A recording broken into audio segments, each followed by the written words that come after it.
This is The Big Picture, an official report of the United States Army, produced for the armed forces and the American people.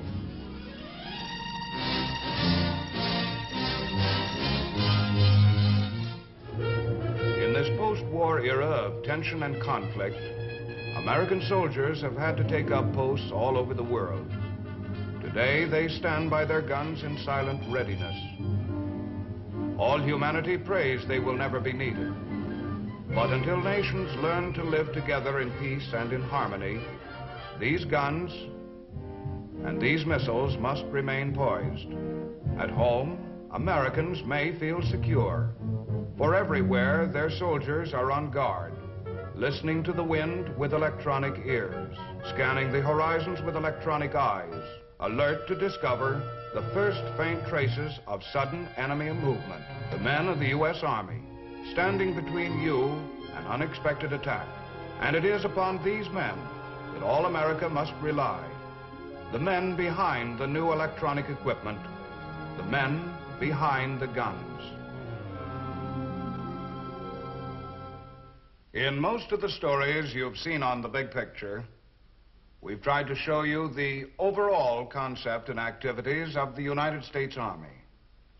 Today, we're going to do something a little different. It's a rather personal story. The story of one man. We're going to take you 100 miles behind the Iron Curtain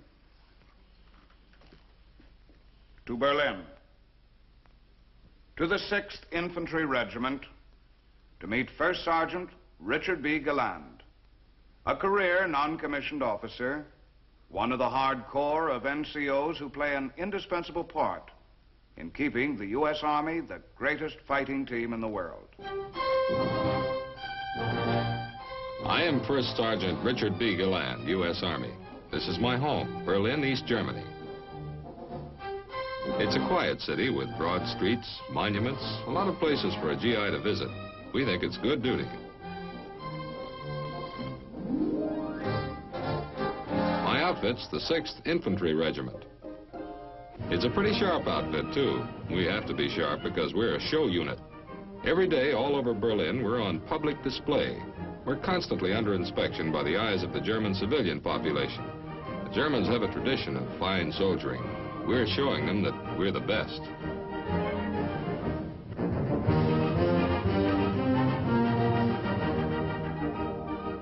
Our mission includes sharing with English, French, and Russian troops guard duty at special security posts and providing honor guards at public functions and at American military ceremonies. Before we leave the regimental area, an inspection makes sure that every man and his weapon will pass muster by any onlooker. We're only a small part of the Cold War, yet every soldier must be faultless. When we're on duty in Berlin, we're spit and polish troops.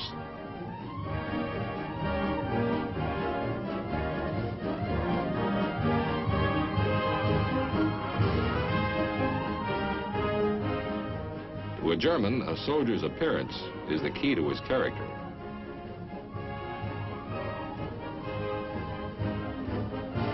It's white scarves and white gloves when we march to relieve Russian troops from a guard detail. Changing the guard is one of the few times that Russian soldiers ever meet American soldiers face to face. At the famous Spandau prison, a private from the U.S. relieves a private from the USSR. An important part of our mission is to show the citizens of Berlin that the soldiers of a free nation can be crack, well-disciplined, sharp-looking, like this young sentry.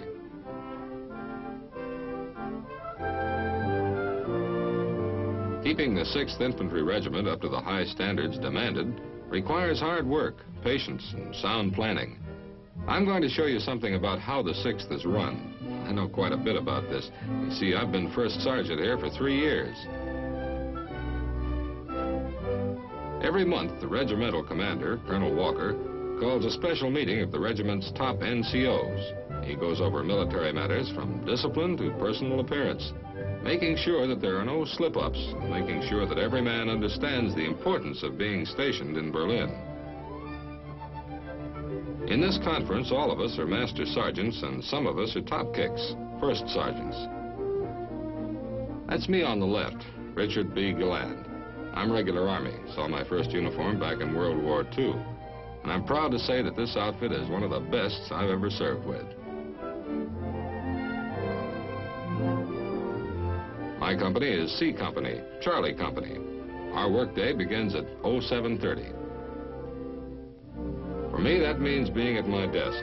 First thing every morning, I've got to see that the orders of the company commander, Captain Mack, are being properly carried out and that all administrative procedures are being processed. Sick reports, duty rosters, supply requests, all pass over my desk before being sent to the captain. Captain Mack wants the best company in the regiment, and so do I. To get it, we've got to keep the paperwork moving. Some people call this a paper war, but feeding, clothing, and looking after 200 men takes time and effort.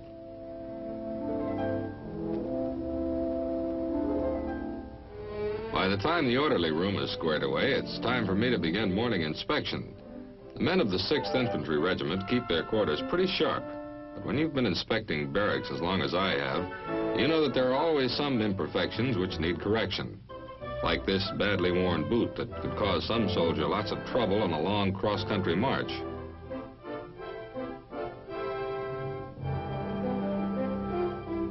As first sergeant, there are countless other details to check and correct, even little oversights like the waste of water or electricity.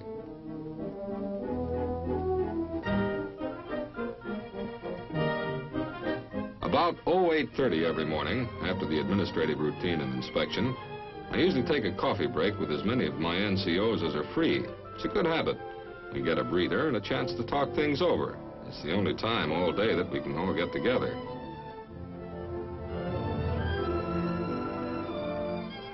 Over a cup of coffee and a smoke, we go through the work schedule. I've got to make sure that every man knows exactly what's expected of him. We don't want snafus here, and these short conferences help keep a lot of things straight.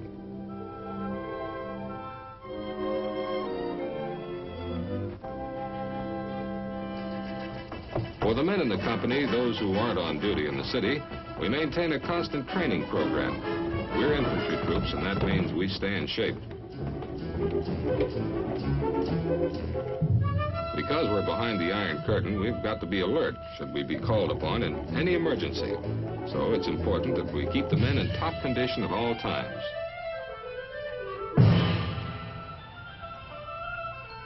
Whatever you call it, physical training, PT, the daily dozen, it's hard work. But there just isn't any better way to achieve physical fitness. Keeping the men sharp in their basic military skills requires training, and more training. Every soldier must know exactly how to use that 6 inches of steel. It isn't a toy.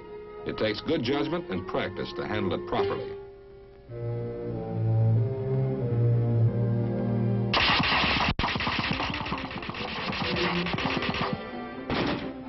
The machine gun's another standard infantry weapon. We want every man in the company to become proficient with both the 30 caliber and the 50 caliber machine guns. Almost every morning ends up like this, cleaning the equipment which has been used in training. A good infantryman can assemble and disassemble every one of his weapons, in the dark if necessary. So cleaning these guns actually serves a double purpose. It keeps them in good working order and keeps the men familiar with all of their operating parts.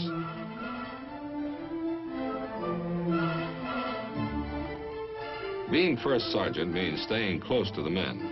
Deficiencies must be explained and then corrected. Cleanup details can become good discussion periods. The more a soldier knows about his weapons, the more useful they are to him. There's a lot more to a machine gun than just pulling the trigger.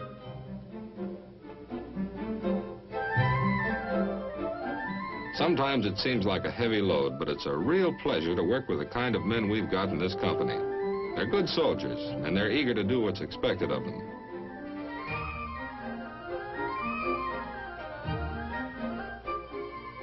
While the men finish cleaning their weapons, that's usually my time to run a quick check on the mess hall. I take a look in here before every meal. It keeps the kitchen detail on its toes. You just look around this kitchen. It's spotless. More than that, the food is first-rate, and it's a real art to prepare appetizing meals when you're cooking to serve 200 helpings.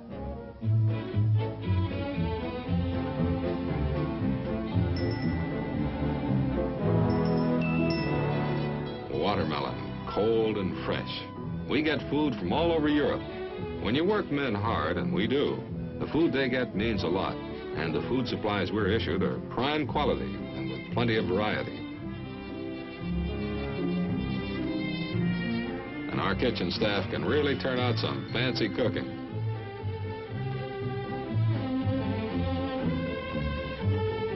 That's what I call a beautiful roast. It's been 5 hours since breakfast. There's been plenty of rugged training and work details. Roast beef in the middle of the day won't slow anyone down. Instead, it'll provide the nutrition and energy that hard-working bodies require. One of the advantages of being first sergeant is that the kitchen staff takes pretty good care of me. I'd say that a good mess hall is 50% of a company's morale. And this one's good, I'll tell you.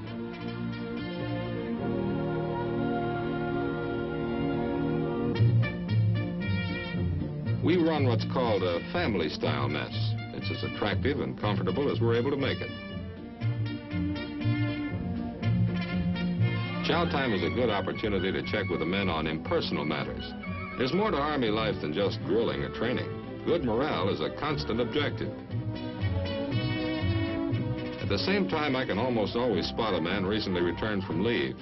You can tell just by the back of his head.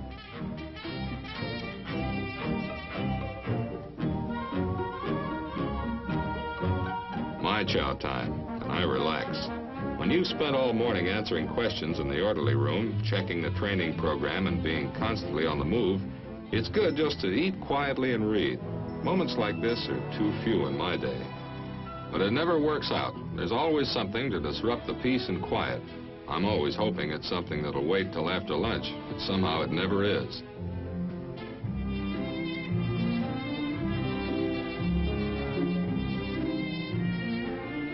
This time I had to get ready for a special conference with the captain on orders that had just come down from regimental headquarters. We were to go on maneuvers the beginning of the next week, and there were a lot of instructions that had to be carried out. The whole company would be issued field equipment, rations, and ammunition. We would be fighting against an invading aggressor force. Although only blank ammunition would be used, the combat situation was to be as realistic as possible. The preparations for the maneuvers, of course, were in addition to our normal duties in Berlin, so the work schedule was practically doubled.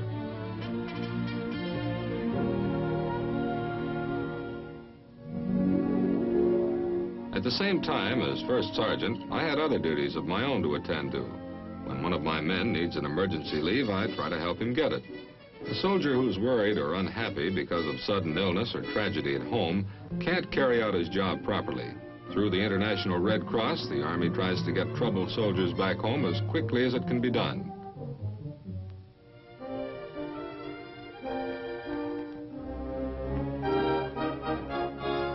During the next few days, we put the company through an intensive series of field exercises to prepare them for the coming maneuvers.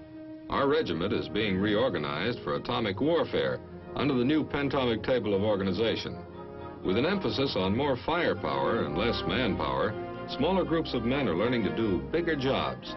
So more is demanded of today's soldier. He must adapt himself to the demands of atomic warfare, and he must be proficient with every infantry weapon. This kind of realistic training makes our men able to react quickly and effectively to every combat situation. If ever an emergency arises, these troops know exactly what to do.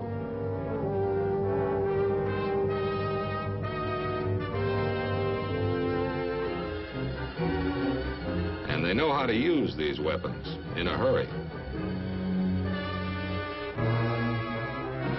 Training simulates combat conditions as much as possible.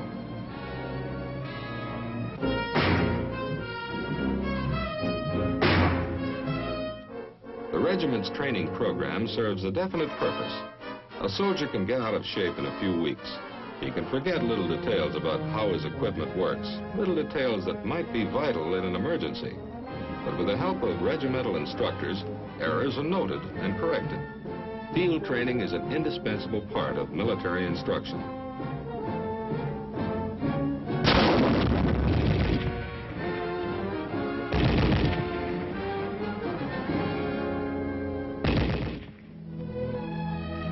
After those 3 days in the field, it was a real relief to get home for a weekend before the maneuvers began.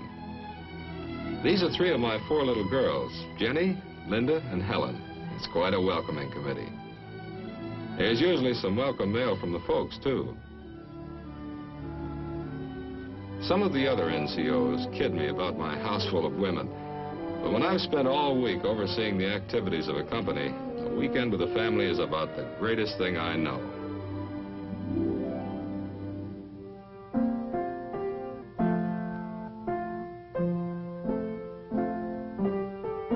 Just listening to Linda play the piano relaxes me like nothing else can. Although Jenny's the youngest, she already has quite a mind of her own. She found some picture books that my wife bought, and she just has to have them all explained. When she's a little older, maybe we'll take her to one of the art museums here in Berlin. Right now, she's still a little too young. Trying to explain these pictures to her can be quite a task. I'm not always successful. Through the Army, we found a nice little house. There's plenty of room for the 6 of us, and it's very comfortable.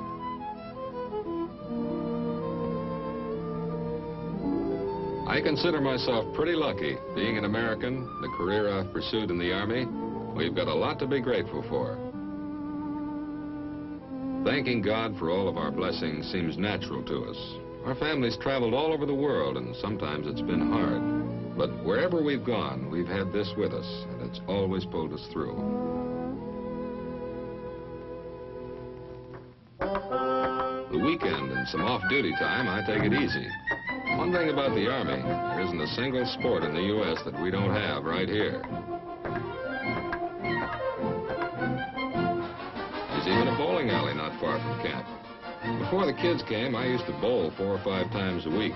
Now it's maybe once a month. I still haven't completely lost my touch.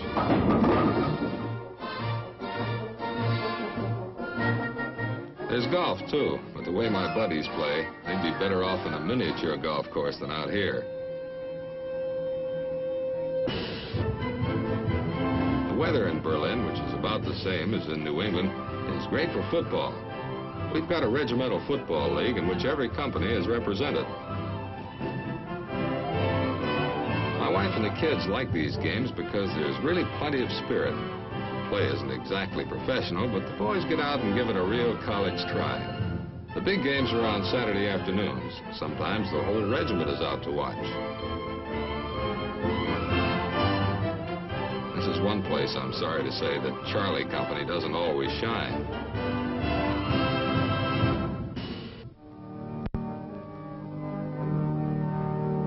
Sunday, we all attend chapel. The Army makes sure we're never without this.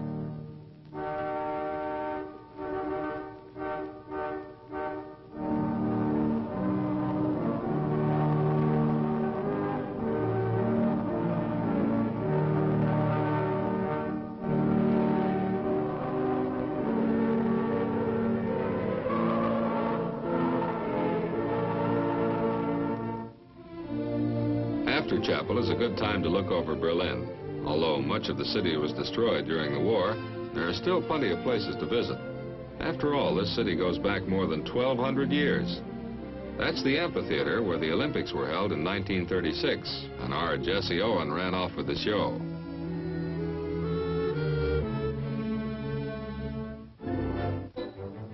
Naturally, we always wind up at the zoo. It's the one place the kids never get tired of. We've been here so often that these fellas are like old friends. The only trouble is that now the kids aren't satisfied with their dog.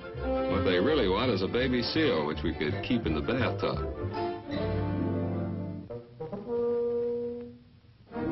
Except Jenny. She wants a baby elephant.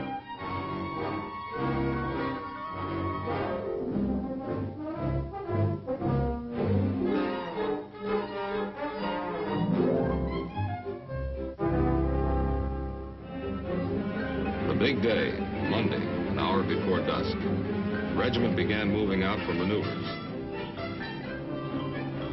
Through the darkness, the regiment rumbled toward the assembly area. In combat, of course, bright headlights would not be used. These were maneuvers. Normal precautions had to be taken against accidents.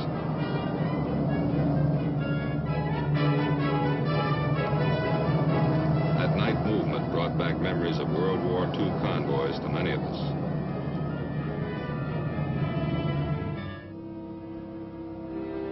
The next day, preliminary emplacement began.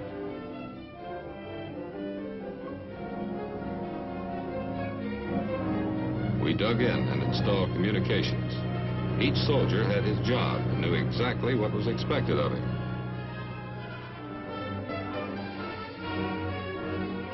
Signal Corps linesmen went into action. And small but powerful switchboards soon linked the regiment together.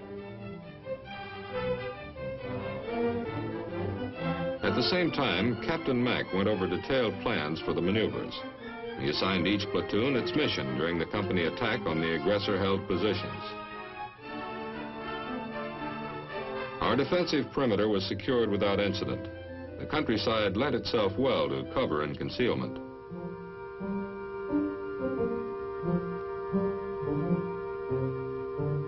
By late afternoon, we were ready, quiet, waiting.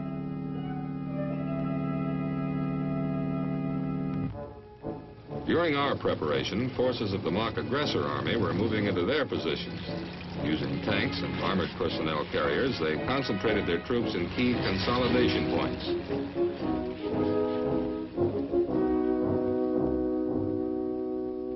Early the next morning, the regiment moved out. Our company was widely dispersed, broken into small groups which were joined by a radio telephone net.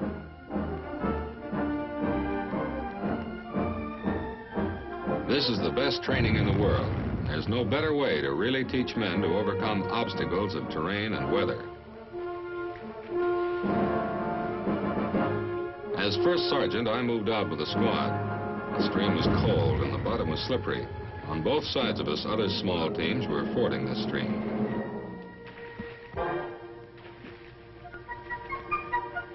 Our mission was to move across country and help seize an enemy-held hilltop.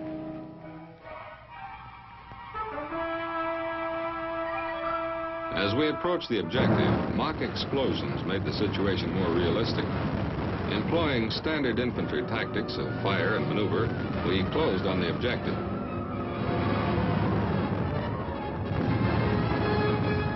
Coordinating widely scattered units in combat is no easy matter, but using a flexible communications net, the whole company was brought into position for the final assault.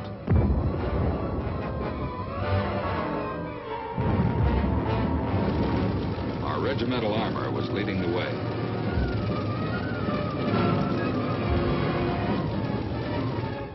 The signal to advance was given.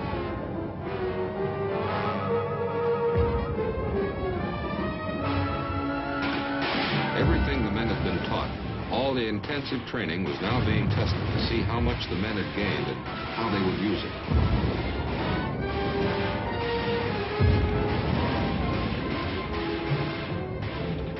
The small groups of aggressors were quickly routed. The objective was seized. Our estimated losses were light.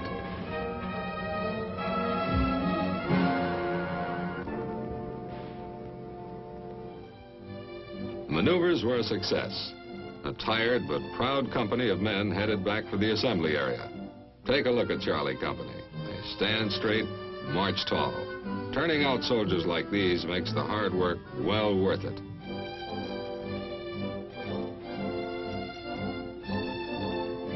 At the regimental area the following day, there was a full-dress regimental inspection. When the inspecting officer reached Charlie Company, I wasn't worried. I knew my boys. I knew they'd pass inspection by anyone. From the guidon bearer who sets the pace to the last man in the last rank, it's a fine company, the best.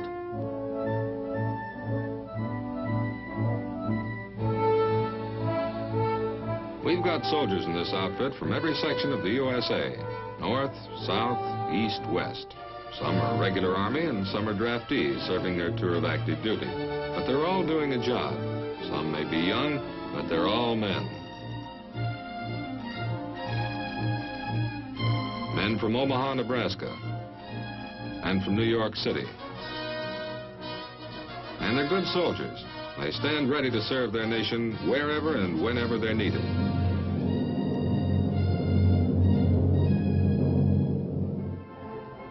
The following day, a full-scale parade was held. Colonel Walker was the reviewing officer. It's funny the things you think about when you're marching in a review. It seems like a long time since I first joined up, but they've been good years. I've been able to serve in many foreign countries, and I've worked hard, but I've had my rewards, too.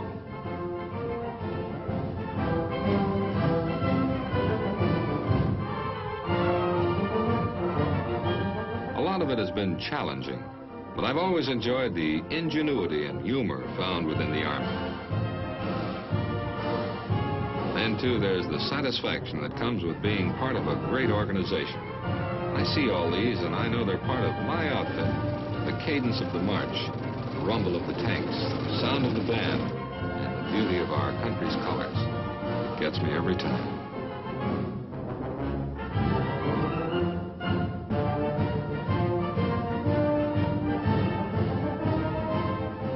But the biggest satisfaction for me has been knowing that what I'm doing is important.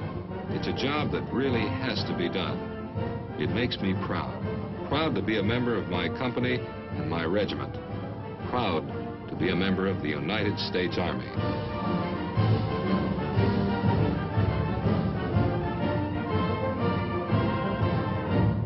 The American people may justly be proud of First Sergeant Richard B. Galland and the many others like him who are serving the ideals and traditions of the United States wherever they may be stationed.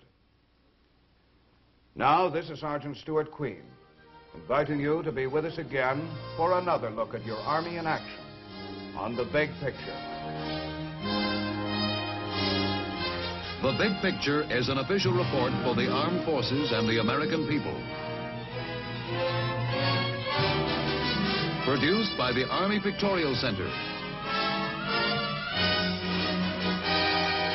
Presented by the Department of Army in cooperation with this station.